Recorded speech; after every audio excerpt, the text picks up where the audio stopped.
Nasadiya Sukta is one of these beautiful, very ancient Vedic scriptures that in a way gives a deeper dimension to reality and kind of talks about how did it all start. This is the position of Nasadiya Sukta. It starts saying, it's a poetic thing as well. It's not purely philosophy. It's poetic. It starts off by saying, darkness covered darkness. Now, how do you explain that in real life? So darkness was covering darkness. And nothing, he existed without breathing, he was breathing, like that. This is how it starts. So it's talking about how did this creation come into being. And this is the Nasadiya Sukta. But the cutting part of Nasadiya Sukta, which I like, is this. In a way it is talking about, I don't think it will agree with many religions, it is talking about the idea that this creation is very likely a spontaneous thing. So there was no God sitting in heaven clicking a button and saying, okay, let's start. So it is, if you like, a very much, I would agree with modern cosmology that it's a spontaneous creation. This agrees with modern physics, modern cosmology, and I like it as well. Because the idea of a God kind of somewhere, some individual, ding, I start, kind of offend my common sense. Because then how did he start? What is his foundation? What is his background? Why does he create?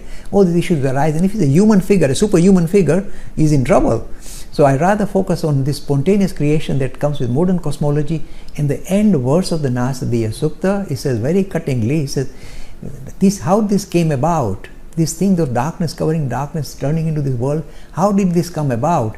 Perhaps he in the highest heaven knows, or perhaps he came afterwards. This is a philosophically very height of philosophy, saying idea of God is something that we create, not God create us, we create God. Brilliant. Thank you so much, Jay, for answering the questions. Folks, please keep them coming. I will ask one more question, then we will close in the next 5 minutes or so. So this question is from Naman Jaman. I hope I got that right. He's saying, Jay, what is the truth about the memory of water?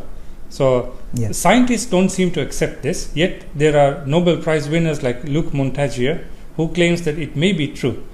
Indians have always worshipped sacred water of Ganges or Ganga. Now, see, Nishit, you actually asked me this question. Remember? We have spoken about this. Yes. And Nishit said there is a real experiment going on that in a way, water in a way has a kind of not a memory, but a habit of interacting with reality, almost in a spiritual way.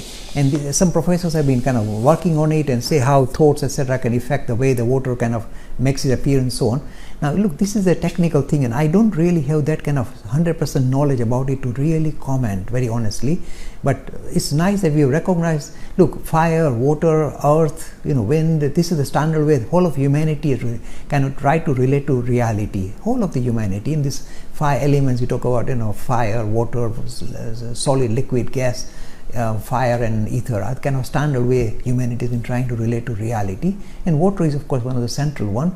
It's in fact it's a life-giving thing that we have. In fact, in furthest planets, when they're looking for life, they're looking for water because that will be the signal there can be life there.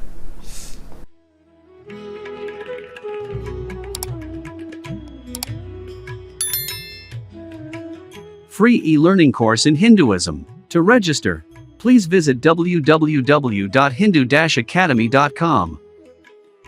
Talks on Hinduism. Sponsored by People Care. Encouraging caring for the elderly in their own homes. For more information, please visit peoplecare.com.